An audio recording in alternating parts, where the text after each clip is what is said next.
happen. We have to really escalate the noise we make so that we'll be heard.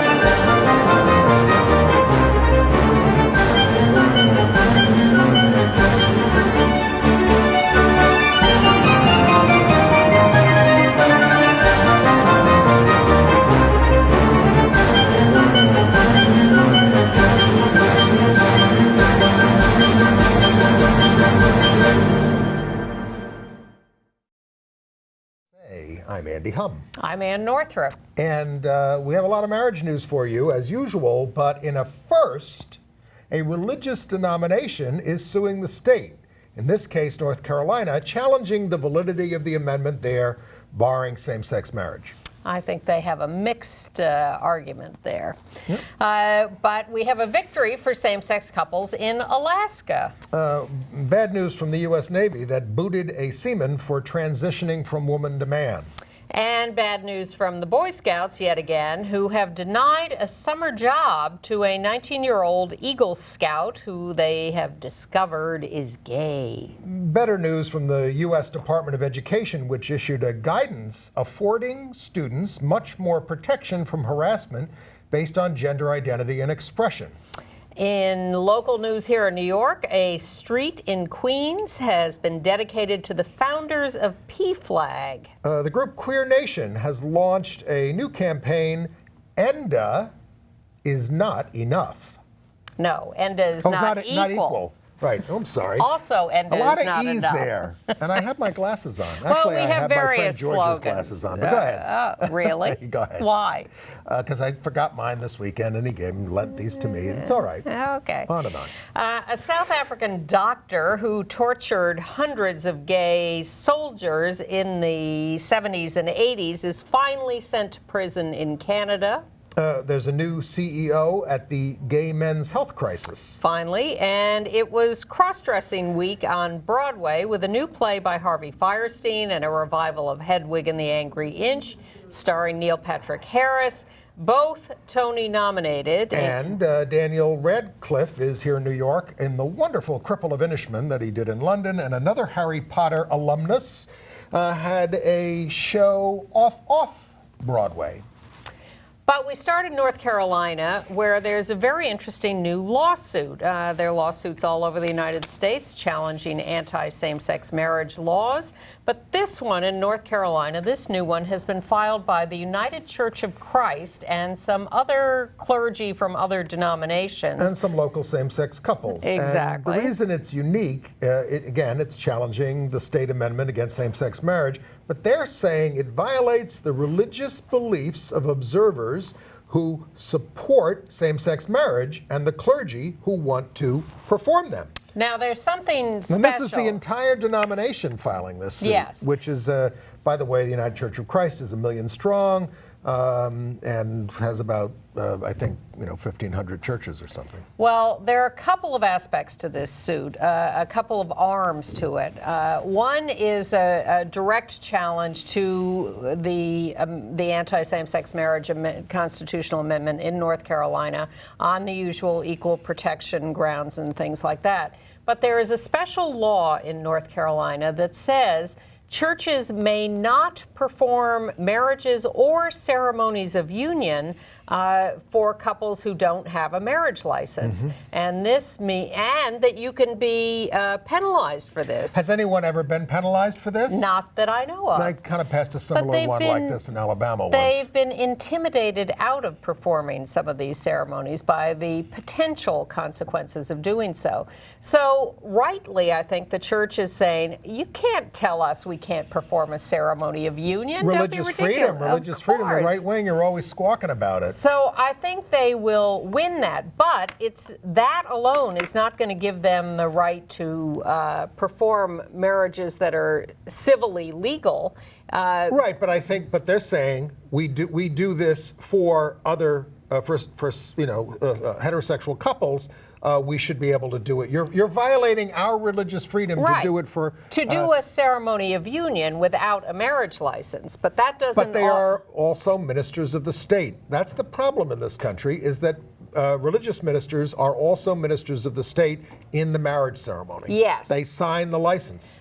But the state can interfere with their ability to conduct a civil marriage ceremony while not being allowed to interfere with their right to conduct a ceremony of union. And they're challenging that. Right. So I think they will win on the ability to do any religious practice they want in terms of conducting a ceremony of union or anything they want to call a marriage. But in terms of having the right to conduct a marriage that then becomes a civilly legal marriage is right back to the usual lawsuits about equal protection. Which is and all also of part that. of the case. So I think it's good that they challenge this local law, but I don't think it goes beyond that in terms of their special condition. All right, and we got a good decision in Alaska from the state Supreme Court there. They ruled that the state violated the state constitution by denying a same-sex couple equal access to a property tax exemption. In a heterosexual married couple, they get a $150,000 exemption if one of them is a senior or a veteran. But in gay couples, that exemption is limited to half the value of the home. So we're getting some... yes, equal treatment. Yeah. Now, Alaska, turns out, we announced last week, because we had read it, that there were 4 states in the United States that did not have lawsuits pending on legalizing same-sex marriage. It turns out that Alaska is one of them. Also now Montana and North Dakota.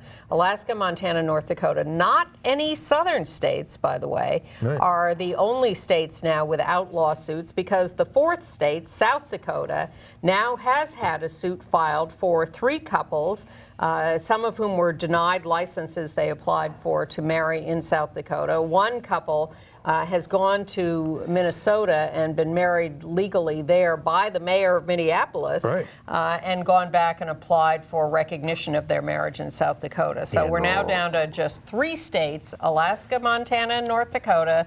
This is a notice to those of you living there that the field is open for you to file your lawsuit. Anybody can file a case. There are private lawyers doing this, national organizations doing it. As we've seen in, for instance, Florida, where there are 5 suits pending. And now there are multiple suits pending in Pennsylvania, where a woman... And by the way, before you leave Florida, the judge there won't let an anti-gay group intervene in the case there. Yes, but they can file an amicus brief, but they can't intervene as major players. You got that, right wing? Because I know you're loyal viewers of the show. Well, I'm sure some are. In Pennsylvania, a woman has sued for recognition of her legal marriage in Connecticut a couple of years ago because her wife died. She was hit with a state tax bill and is now $11,000. Suing Pennsylvania to get out of that and to be treated equally with married heterosexual And she couples. says, basically, I know it's only $11,000, but she says, I believe if we chip away at things, we'll get there. Well, it's interesting. It's the reverse of the Edie Windsor case, because she, of course, was recognized as married in New York and did not have the estate tax bill. But the feds were charging her, and that's why she brought suit and brought down DOMA on the basis of equal treatment on that tax law. Now, in Ohio, same-sex couples filed a federal suit in Cincinnati. It's filed by the same private lawyer who won the case about recognizing legal same-sex marriages from other states. The lead plaintiff in this one, Michelle Gibson, has multiple sclerosis and can't travel to another state to marry. The state attorney general, Mike DeWine, a bad guy, said they started with death certificates. They moved on to birth certificates, and now we're moving to the whole thing. That's a quote. He says, it's not unusual. Mike DeWine. Whoa, thank you. In the Sixth Circuit, which covers Ohio and Michigan and a couple of other states, has denied the request from the state of Michigan to go straight to a full appeals court en banc hearing of the case there. And in Tennessee, the Sixth Circuit stayed the good decision that we got there about out-of-state same-sex marriages. So there are little movements here and how everywhere. about that judge in Oregon? Go ahead. Well, in this case, in the same-sex marriage case, it turns out the judge is raising a kid with a same-sex partner. Yeah, he's gay. How about Texas? A judge there has ruled that the marriage law discriminates against gay couples, but an appeals court has stayed the decision pending that appeal. In Utah, the Attorney General wants a federal judge to kick the case to the state Supreme Court before deciding if the state must recognize the 1,200 same-sex marriages that were already performed there. In Idaho, a veteran cemetery is refusing to bury the legal wife of a Navy veteran.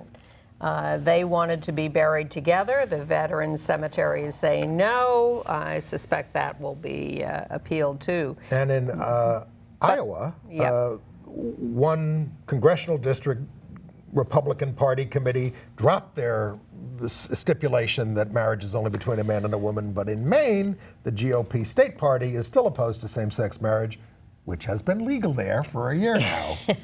Now, but here's one thing about both these statements by the local Republican parties. They both say the government shouldn't interfere in marriage. And I am dying to get face to face with one of these people who says this and say, so wait a minute, you don't want any government benefits as married couples? You don't want any just make it a religious institution or something? Yeah, you don't want pension benefits going to a spouse. You don't want exemption from estate taxes. What do you mean by the government shouldn't interfere in marriage? That was that idiot Mike Bloomberg's old line. The government shouldn't tell you who you can marry. When he wouldn't support same-sex marriage, he acted like the government shouldn't have anything to do with it. Well, of course it does. Well, it's a civil institution. The government shouldn't tell you beyond certain basic things who you should marry, but to say the government shouldn't be involved in marriage is a whole different thing. It's hypocritical. It is. Well, in Virginia, at Old Dominion University, Tim Bostick, he's one of the plaintiffs in the Virginia marriage case. Yes. He was denied tenure in the English department where he was a star and he was coordinator of the teacher prep program. School authorities deny the decision had anything to do with his role in the marriage case, and the tenure committee had unanimously recommended him. Anyway, rather than appeal, Bostick resigned and said he will re-enter the public school system where he'd rather be. Yes, where he'd rather be. Screw you, Old Dominion. In Tennessee, a place called Mint Spring Farms has changed its mind about marriage. They were asked to host a commitment ceremony for two men who were Iraq war veterans, and they said, oh, no, we're not having anything to do with that. And then they sat down with the guy, with the Quality local group. Yeah, Quality Tennessee. Someone's calling Andy. Thought I'd turn that off.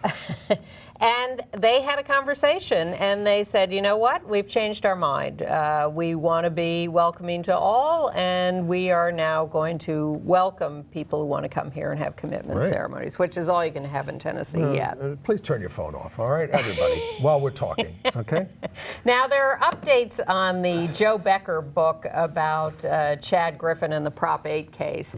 As we told you last week, there has been a great outcry by LGBT leaders around the country, mostly against the book and saying that it may be a good description of the Prop 8 case, but to generalize beyond that and forget the whole rest of the marriage movement is ridiculous and insulting and offensive. If the author, Joe Becker, a woman, by the way, who, J.O., had not started out on the first page by comparing Chad Griffin of the Human Rights Campaign with Rosa Parks, I think the reactions would not have been so hot. That just inflamed people. Well, it should have. To the point that Chad Griffin, wrote a piece in The Advocate, finally defending himself. When we talked about this last week, he had not issued a statement. Well, he didn't defend himself. He just said, I stand on the shoulders of giants. Well, he said, first of all, I'm no Rosa Parks. He said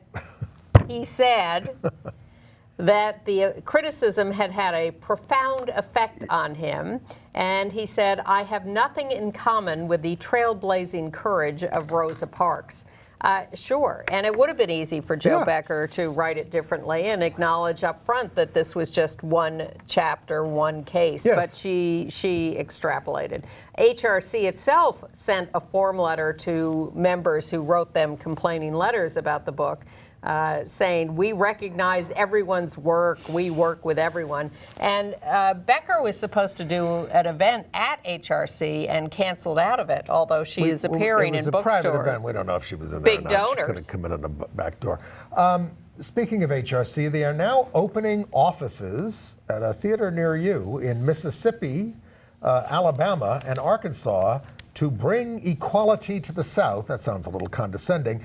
It's part of their Protect One America campaign. Look, all I'm concerned about with this... Project One America. Project One America, I'm sorry. Project One America. My concern would be, and the people in these states can speak for themselves, they don't want to be big-footed. The question is whether, they're going to maintain local control over these campaigns. Those questions were asked as soon as this was announced, and HRC, again, put out a statement and said they've hired this guy, Brad Clark, he's been working with them, and he's now taking on this campaign, and he's evidently highly regarded.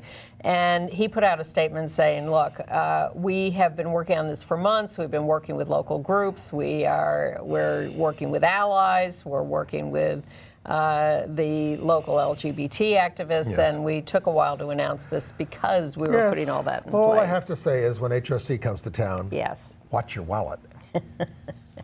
They are hiring 20 staff for this. And in Mississippi, where, all these places do have vibrant movements. Right. Southern Equality. I'd like to know what the campaign for Southern Equality thinks of all this and whether they've been working with them. In Mississippi, store owners are putting stickers on their stores saying we don't discriminate after the legislature there passed their religious exemptions bill. In South Carolina, in the town of Latta, this is where the mayor fired the sheriff for being a lesbian, although she was also investigating one of his appointments. It's a 4 traffic light town, folks, but there was a big rally around the lesbian sheriff there, and that's very, very encouraging. Well, the town council... They know her, they like her. The town council took a unanimous vote of confidence for the fired police chief, Crystal Moore, and they're taking a vote in a month or so about changing the structure of the town leadership so that the mayor will have less power and they will have the power to rehire the police chief. So that's entirely possible, and it's very heartening to see her get that support. Now, most of our major national groups have been pushing for a long time the Employment Non-Discrimination Act. This is like since the mid-90s. They abandoned a comprehensive amendment to the Civil Rights Act of 1964, 65, those kinds of things, which would add sexual orientation in those days, and now we would say add sexual orientation and gender identity and expression. They abandoned that. They just had an employment bill, and they've been weakening that bill over the years, even though it only lost by 1 vote in 1996 in the Senate. So that's what we're stuck with. So Queer Nation has launched its ENDA is Not Equal campaign. We have a graphic about that. Because ENDA does not cover public accommodations, housing, or education, and it does not ban discrimination in federal programs. And it has an egregious religious exemption. Well, here's the point.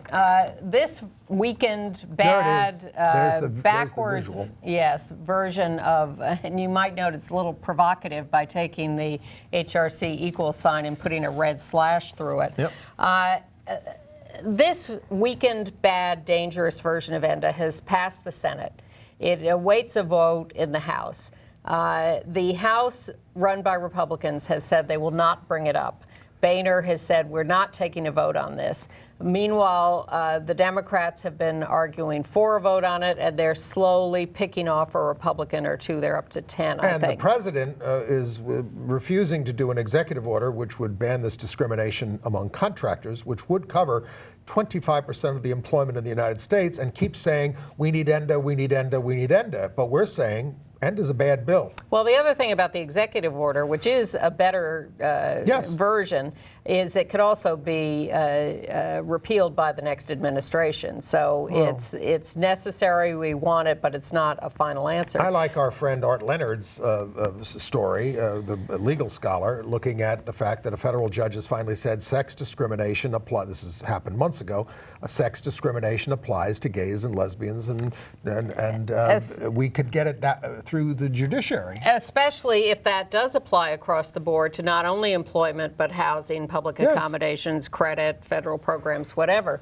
But the point is, what we are attacking is HRC's push for this bill in its current form. Yes. And what we hope is that it will not come up for a vote in the House this year, and that we will convince people in a position to do so to write a new bill that is either inclusion in the Civil Rights Act or a standalone, comparable, fully inclusive bill, and get rid of this backwards ENDA. And the argument has always been, on the other side of that, is if you open up the Civil Rights Act, it goes through like 10 different committees in Congress in both houses. Well, that's why we're not saying that that's necessarily the answer. We want full civil rights, but it can either be inclusion there or it can be a standalone new sexual orientation and gender identity bill, and anyone else who needs to be included, and do a new bill. And then 10 years down the road, when nobody cares about this issue anymore and we're long retired, we can just slip ourselves into the Civil Rights Act. Well, we will be leafleting outside the GLAAD Media Awards this Saturday at the Waldorf in New York at 4:30 Which side? p.m. Going to be on the Park Avenue side?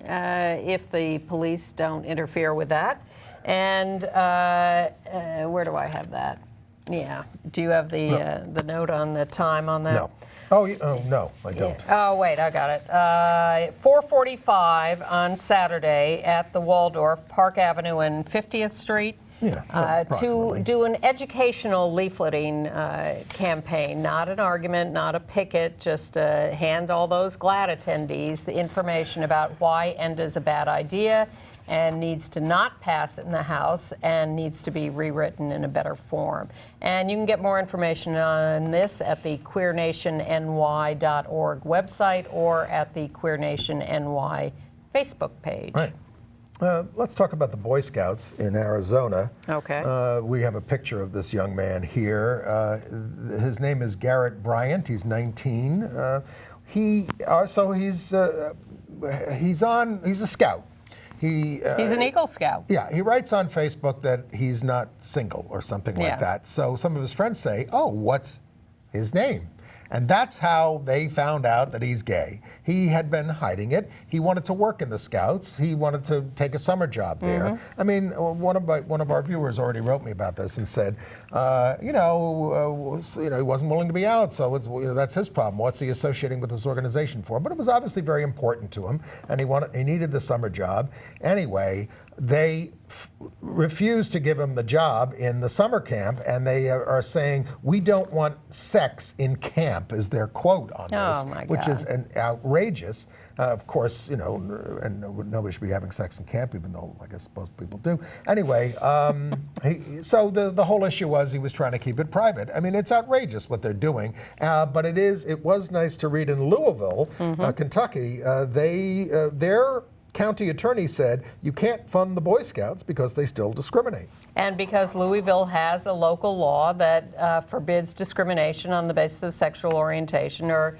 gender identity. So they have told the Boy Scouts they're not going to pay to keep the local pool open later hours for their, pool badge or whatever. No, come to New York. Mayor de Blasio will open up the public schools to you, as he does to all these right-wing anti-gay churches. So here's what the Louisville Boy Scouts said. They said, fine, we'll stop our volunteer litter pickup in the parks. Oh.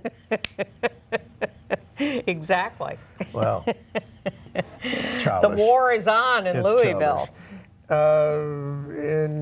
In Kentucky, there's a print shop there called, well, really they do embroidery, Herald Embroidery it's called.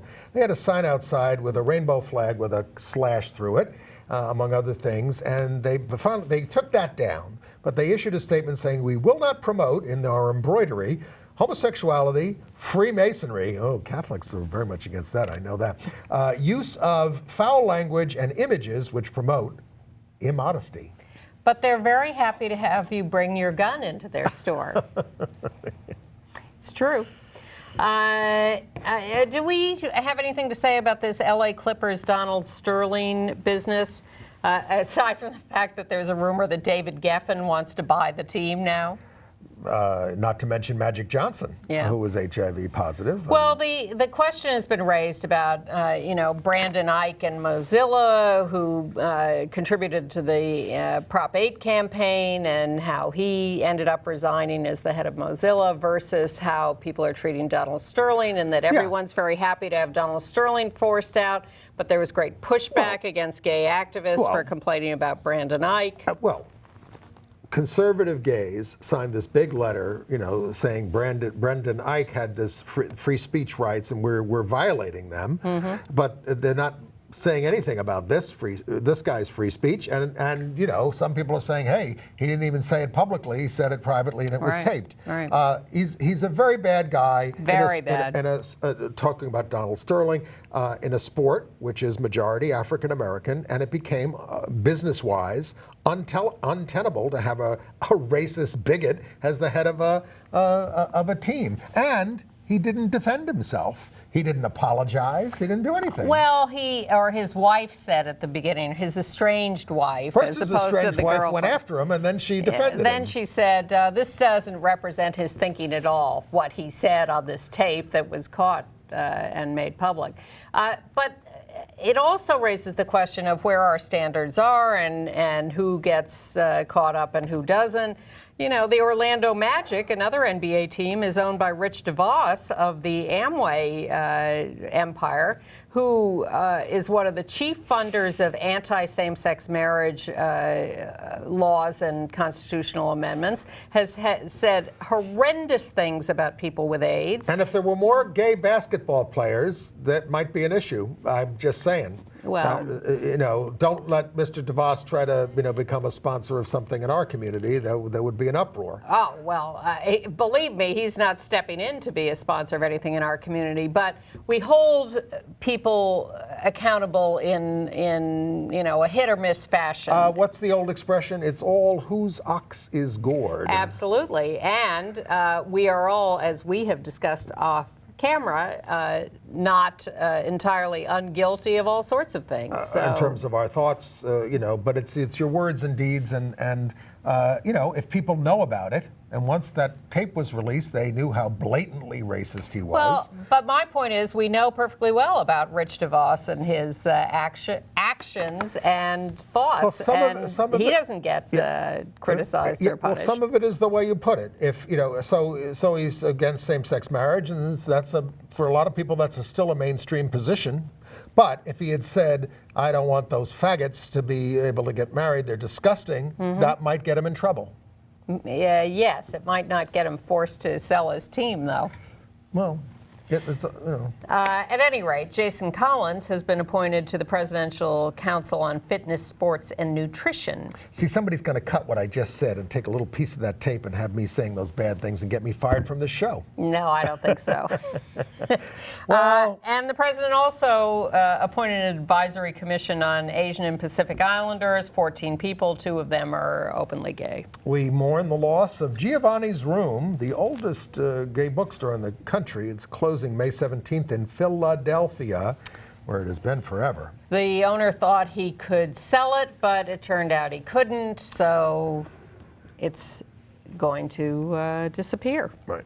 In Louisiana, a House committee there has rejected a non-discrimination law that would have covered housing. And there was another idea to propose a non-discrimination law, and the sponsor said, I'm not even going to try. I'd get about 3 votes. The Navy has discharged Landon Wilson, a communications specialist, for simply transitioning from woman to man. Well, the military does not want transgender people in the military and gets rid of them as soon as they can. However, the Pentagon... Let me ask a question. Yes. Now, this was a person who was transitioning. Mm-hmm. What if you'd already transitioned and you applied as the new woman that you are, let's say? Could you get in, or they'd throw you out if they found out that you had transitioned? Probably. All right. The Pentagon announced something new this week, a human goals charter.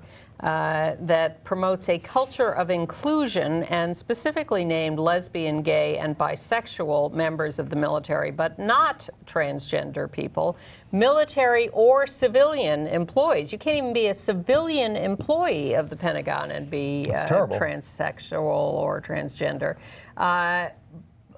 But civilian people who are transgender or transsexual are supposed to be covered under this sex discrimination decision. It won't be covered under ENDA. Yeah. The Pentagon says employing people who are transgender is problematic because they could be serving in austere conditions without medical care that they would need on a continuing basis. This is nonsense.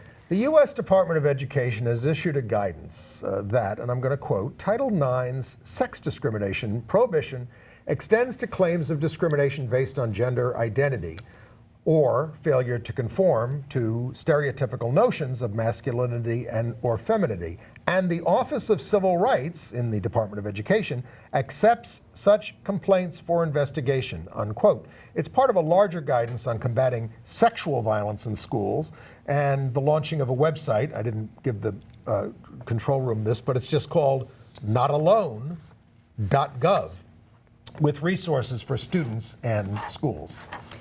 There may be a ray of light back in South Carolina on the issue of withdrawing funding from South Carolina colleges that made LGBT literature available to students. Like Fun Home by Alison Bechtel. Exactly. So there was this, representative there who had proposed all this cutback in funding. But a Republican in the South Carolina Senate has passed a proposed budget that does not include those budget cuts. You know, it's getting so liberal down there, I think Lindsey Graham's going to come out. In Idaho, protesters again demanded that legislators add the words, that's the name of their campaign, sexual orientation and gender identity, to the state Human Rights Act. Do we talk about this, about the Veterans Cemetery and the woman? Yes. Yes, yeah. But that's what the demonstration was about. And in neighboring Utah, Brigham Young University, which is a wholly owned operation of the Mormon Church, decided to conduct a survey among their students about their sexuality. So the first question they asked was, "Are you heterosexual?" Well, it was you can answer. But with same-sex attractions, or are you heterosexual with no same-sex attractions? Well, the actual wording was even worse. It was, "I am heterosexual but struggle with same-sex attraction." Yes, and there was. Or are you other? There was an other category for whatever that is. So they got a lot of pushback on that. Gay or lesbian.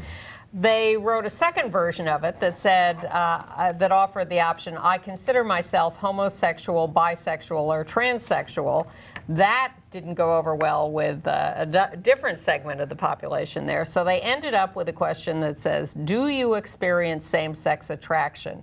Now that got a lot of people angry because they didn't use the word gay, lesbian, bisexual, or transsexual. And I would argue, while it would be nice to ask that question too, that we too rarely ask the question of everybody, do you experience same-sex attraction? Because I think it's much more widely experienced than people acknowledge. Are they going to share the results with us over there at Brigham Young about how many people with same-sex attraction they got? I don't think they're even going to read the results themselves. Well, why are they doing the survey? Good question. Well, we've told you a lot about the passing of Jean Manford. It was about a year ago. She was the founder of the Parents and Friends of Lesbians and Gays. So Danny Drum, who's an out gay city council member out there, very close to her. In Queens, New York. In Queens, New York, engineered a thing to rename a street out there for them. And I thought, it's nice and everything, but I wasn't even going to get out of bed, but I went. And you're out with or without your glasses. You're out in North Flushing, Queens. It's sort of a nice suburban area in the middle of a suburban street, like the kind I grew up in Nassau County. And they're naming Jean, Jules, Morty, Manford, PFLAG Way, because together, Jean and Jules, the parents, Morty, the Gay Activist Alliance, they're all dead. course, but they formed PFLAG back in 1972. That's going to be a lot to write on a letter. Well, that is the limit in terms of the number of letters you can have on a sign. That's they didn't even have the word "and" in there. But sitting out there in front of this home, I mean, but the interesting thing is, the council member out there is Paul Vallone, who was from the Vallone family, not particularly pro-gay. He's one of the last council members to march in the St. Patrick's Day parade, which is anti-gay. He says, oh, they're going to change that, don't worry. Yeah. But I was very impressed by what he said at this event. Paul Vallone, where he said that he lives on the block. He says, I walk my kids down here, I tell them about PFLAG and who lived here and what they did. And then he said, the parents and friends of lesbians and gays. That's all of us, he says. Anyone who can't understand that, that's their loss. And I thought that was pretty good. So even though I cited him for, and John Dwayne, Tom Dwayne's brother, the out-gay former state senator, he gets up there and he says, you know, our parents were terrible on this stuff, and he's not gay himself, but says, we ran away to this house a lot. Tom had to live here at one point, and they fed us and gave us the strength to be activists. So I was very impressed by that. Very nice. And plus the fact that the PFLAG woman from New York took her opportunity at the stage to say, Governor Cuomo, we need the transgender rights bill in New York. You're not doing enough about this. And I really was impressed that she did that, because we don't have a transgender state rights bill. Well, thank you. That was nice. We do have a new anti-bullying bill in Massachusetts, now signed by Massachusetts Governor Patrick Duvall. That makes 17 states and the District of Columbia that have anti-bullying bills. Also back in New York, the city of New York has settled... That's anti-bullying bills with us in it, because there are a lot of anti-bullying bills without us in it. Yes. In New York City, the city has settled the case of Robert Pinter, who was falsely arrested in a sting at an adult bookstore. Falsifying charges of prostitution against old men. Yes. That's what they were doing, using a young cop. Yeah. And then having the young cop offer money to the old man. Very confusing. Yes. And it was a sting, and that was a Michael Bloomberg production. Yes, it was. Bring his name in there again. And so they settled the case for $450,000, but most of that is legal fees. Yeah. He's only getting 50 G's. Yep. And so it's not like he made out like a bandit or anything. Absolutely but not. I hope it will dissuade the cops from doing this kind of... They were wreaking havoc with people's lives, including tourists who were getting arrested for this. They just picked on anybody. You know, it's disgusting. it goes on. And in fact, there are a couple of lawsuits now in New Jersey. A transgender woman is suing the Bergen City Police Department, and a transgender man is suing the Jersey City Police Department for harassment and horrible treatment and false arrests and, you know, being treated like dirt under arrest. We have friends who are police officers. We do. But, you know, it's one of those professions where you really have to be restrained in the use of power. Including the chief of the commissioner of the New York City Police, Bill Bratton, who was asked by Manhattan Borough President Gail Brewer about his giving permission for the New York City cops to march in the anti-gay St. Patrick's Day parade in uniform as official representatives. And he says, we're celebrating our Irish heritage, which is not what the parade says its theme is, which is a Catholic private religious procession, anti-gay. He said, I think it's fair and appropriate. Terrible. Which is why we're filing suit. Right. We are filing suit about that. Yes. We should file suit against Roger Ailes, too, who runs the Fox News Network. I thought Shepard Smith, Fox reporter, news anchor, had been out for years. Well, he lives an out gay life. He's seen in gay venues. I mean, that's not hiding. So Roger Ailes I don't know that he's made a statement about it. Well, I've seen him at, you know, NLGJA events and stuff. Yeah. So Roger, which are often sponsored by Fox, by the way. Roger Ailes holds a staff picnic at his house, and Shepard Smith comes with his boyfriend, who is a Fox producer. everyone lost their minds, including this guy, Bill Shine, who is a top executive, who flipped out, who is evidently a notorious major homophobe, to quote a Fox employee. And Roger Ailes has demoted Shepard Smith. Shep, there's a suit in that if you want to bring suit. There is a law in New York about that. It's been around since 1986 in New York City. He was moved from prime time to afternoon. Well, he's got to stand up for himself. That's all you can do. Good news. It reminds me of, by the way, of what Prince Philip did when he saw some men just kissing on the cheek, greeting each other at a garden party, and he had gay couples banned for a while from such things. That's not true anymore. Protesteth too much. Yeah. In California, was he gay? I don't know. In California, the legislature is advancing a bill that would limit the panic defense so that people can't just automatically go into court and say, I freaked out, I killed him. And congratulations to Ray Carey, head of the National Gay and Lesbian Task Force, who got arrested as part of a demonstration on immigration reform in D.C. We need that. Yeah. Let's move to international news. Yes.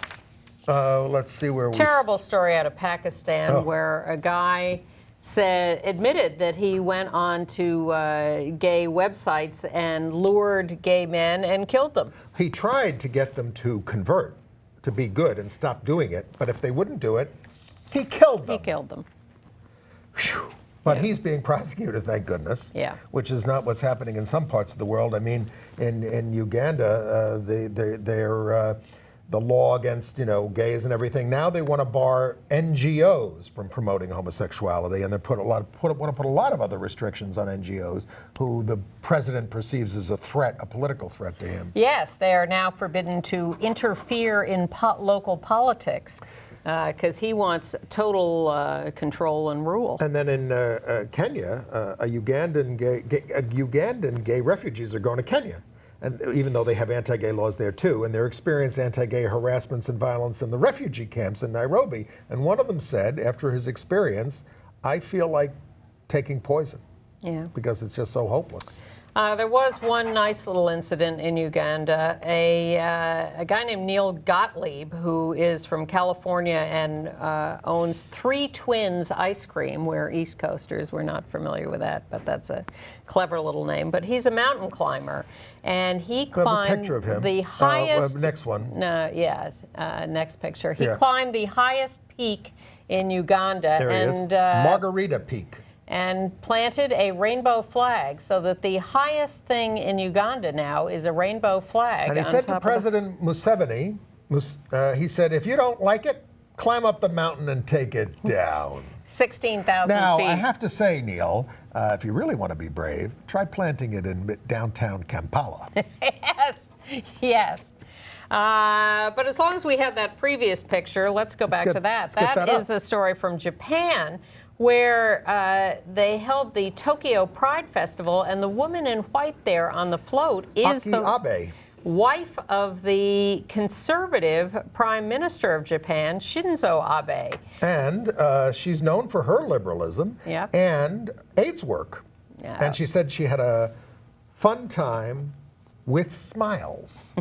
That's probably a loose translation. Interesting story from India, where they have come across an intersexed tiger.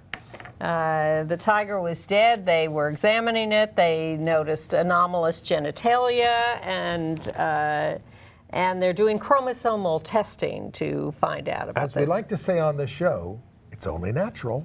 Well, the fact is that an intersex condition is fairly common among human beings, and it turns out it turns up in the animal kingdom too. Yeah, now they've gotten close enough to a tiger to find out. Speaking of India, the United Nations has made a sort of Bollywood film on gay acceptance. Now, you can see this at unfe.org/the-welcome. It's part of their free and equal thing. The interesting thing about it, we're not showing it because it's in, I guess, in Hindi with some English subtitles, but you can look at it online. It stars Miss India, Selina Jatili, and the Indian star Imran Khan joined her at the press conference. So there's a lot of high-level support there. Get this all done and get rid of that sodomy law before this new government comes in, because it's going to be more conservative. Fingers crossed. And fingers crossed for Brunei, where they're evidently delaying implementation of the death by stoning law for homosexuality. Yeah, that doesn't mean it's going to disappear, but it's delayed. It is not in operation yet, officially anyway. In Crimea, which is now under the thumb of Russia, part of Russia, really, and at least as far as Russia is concerned, they invoked the anti-gay law there to ban the Pride March in Sebastopol that was to have taken place April 22nd to 23rd. On the other hand, the Ukrainian government withdrew an anti-discrimination bill because it included sexual orientation. Right, and this should get them in trouble with the European Union and membership there, but that's been a little gray area for some countries too, because the European Union wants these Eastern European countries to join, and they're supposed to have non-discrimination laws. They pass them in Romania, for God's sakes. They all pass them, and then they don't. And then they do terrible things. They cancel the prides. Right, they exactly. violently attack. Boris Dietrich of Human Rights Watch who's been here, is warning that you're going to find homophobia in Ukraine no matter where you are. Well, let's go to Central Europe, to Austria, which will be represented in the Eurovision Song Contest in Denmark, May 6th to the 10th, by drag performer Conchita Wurst, who was also known as Tom Newirth, 25. Should we show a little bit of that? Yeah, we have it there. Yes, let's show a little of the entry from Conchita. Waking in the rubble, walking over glass. Neighbors say we're trouble. Well, that time has passed. Peering from the mirror, no, that isn't me. A stranger getting nearer. Who can this person be? Okay. So as you can, Conchita is not the first drag performer in the Eurovision contest. No, an Israeli Dana International won the contest in 1998. But as you can imagine, the objection to Conchita that was transgender rather than drag per se. But, yes. Yeah, this is more drag, as you saw. If you're listening on the podcast, Conchita's got a big beard. Yes. They used to call that gender F, right? Yes. So Armenia, Belarus, and Russia are objecting to Conchita's participation in the contest. Well, yes, Eurovision is a big deal all across Europe, and it's shown all across Europe, and they're saying, we want this segment edited out of the show when it's shown in our country. So we'll see how that turns out. No. In Liberia, the Catholic Archbishop, you've complained a lot about the Catholic Church not speaking up for the homophobia. Well, the Pope not speaking up against some of these bishops. Well, the Catholic Archbishop in Liberia has now blamed the Ebola virus and everything else going wrong in Liberia on homosexuality. All diseases are always blamed on hated groups. I mean, the old expression is, in France, syphilis was called the German disease, and in Germany it was called the French disease. I mean, it's that kind of stuff. It's an attempt to distance yourself from it and protect yourself rather than dealing with it. In South Africa, a former Army psychiatrist, Aubrey Dr. Shock Levin, was found guilty of torturing gay South Africans in Canada. He was convicted here, but basically for molestation things also. But during apartheid, he forced gay soldiers to undergo gender reassignment surgery and subjecting them to chemical castration, electric shock, etc. As many as 900 such reassignments were done in South Africa. It was part of a top secret program to root out homosexuality from the service. He was arrested in Canada, convicted of sexually molesting patients. He's starting a 5-year jail term. 5 years? Not much for that kind of a, well, I think that's for the molestation stuff. Yeah. I remember this guy. Yeah. In Colombia, South America, the New York City Bar Association and the American University Impact Litigation Project have filed briefs on behalf of same-sex couples who are suing for marriage there. And they're citing the Windsor decision from the Supreme Court of the U.S. to say that LGBT people deserve human rights around the globe. They're trying to globalize the DOMA decision and bring it outside the U.S. Just like Anthony Kennedy does over here sometimes. Oh, and doesn't that get Antonin Scalia angry? And in the United Kingdom, the coalition government there is split over opening civil partnerships to heterosexual couples who can only marry now, unlike same-sex couples who can choose between civil partnerships and marriage. David Cameron said it would undermine the sanctity of marriage, but his coalition partner Nick Clegg favors it. It's following a model that they use in New Zealand and the Netherlands. Peter Tatchell is pushing it over there. AIDS news? Yes. Several items from GMHC here in New York, but let's start with California, where Medi-Cal, the state program of support for people, low-income people who need help, has made Truvada as pre-exposure prophylaxis easier to access, and that's a big step forward in making this more commonly used. And here in New York, where GMHC has just selected a new CEO, Kelsey Louie, who comes over from Harlem United Community AIDS Health Center up there in Harlem, they are having a with Mount Sinai Hospital on May 7th. We have a little chyron about this. It's from at 6 o'clock at their headquarters at 446 West 33rd Street. Excuse me. They're calling it a prep rally, and it's really a panel, asking forum. the question: have condoms failed us? Because infections are holding steady at around 50,000 in this country. Damon Jacobs is one of the panelists. He's a psychologist. He has been a, quote, enthusiastic Truvada user since 2011. He founded a website, and we have that as well. It's called prepalicious.org. But he says when people write there that they talk with their friends about responsible condomless sex, and they get shamed about it and called sluts because they're using a drug instead of a condom. Right. Now, there's good reasons to use condoms for because there's all kinds of other diseases you can be preventing. Yep. So, but to each his own. Right. But that kind of personal choice and decision making should certainly be encouraged.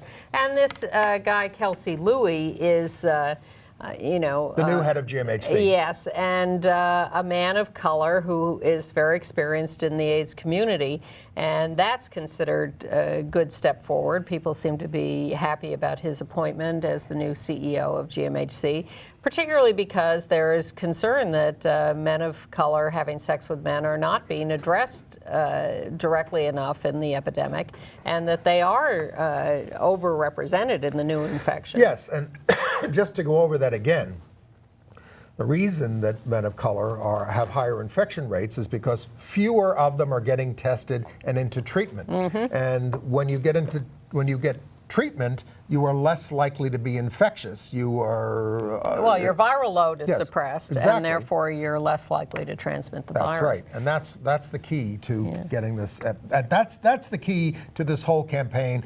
End AIDS by 2020. Yes, GMHC also has its annual AIDS walk coming up, and before that they have gotten together this scheme called Light Up New York, where they're getting not only the Empire State Building but other buildings around New York to light up in red for awareness May 12th through 18th, that week before the AIDS walk. So when you see it in the sky, that's what red means.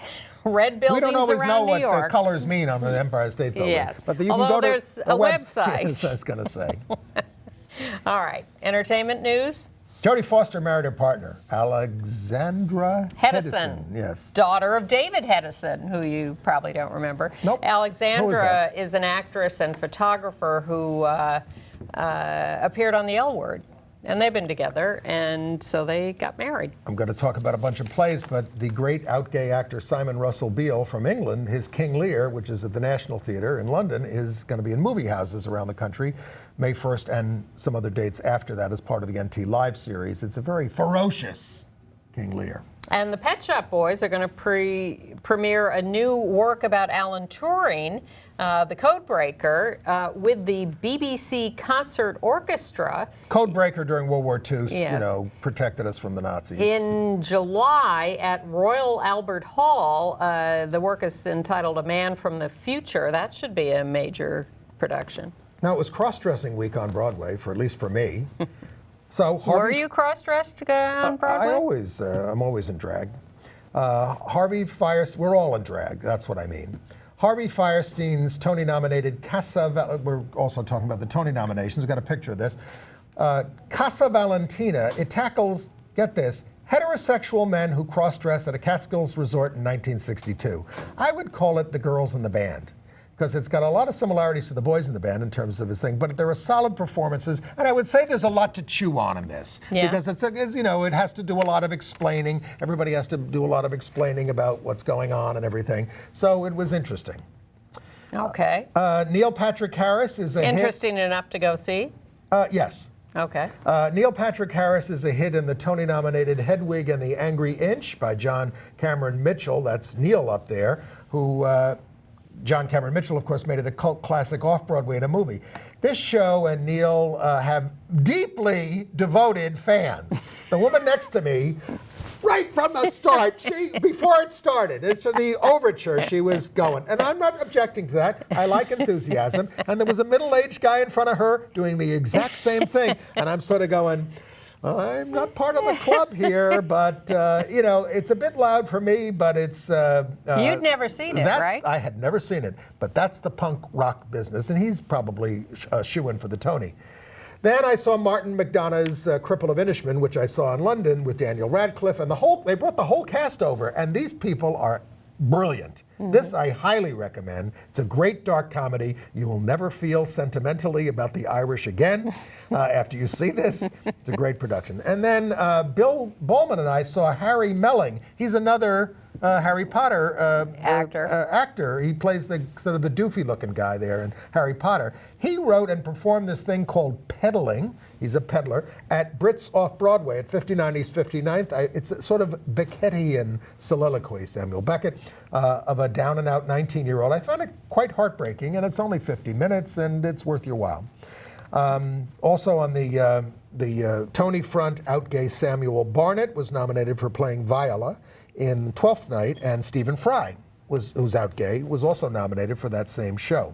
An interesting episode of Nurse Jackie this week where they went into a gay bar to give free bacterial meningitis vaccines. Yeah? Yeah. And a couple of these straight male doctors were dancing with the gay men in the bar. It was interesting that they decided the show needed a sort of social conscience. And I watched episode 2 of Faking It on MTV, the new half-hour sitcom about the two girls pretending to be lesbians, except one of them actually is. Oh. And it's holding up. I would recommend Faking It on MTV. And I did see one other show at the New York Theater Workshop, Red Eye to Havre de Grace, which is about the last days of Edgar Allan Poe.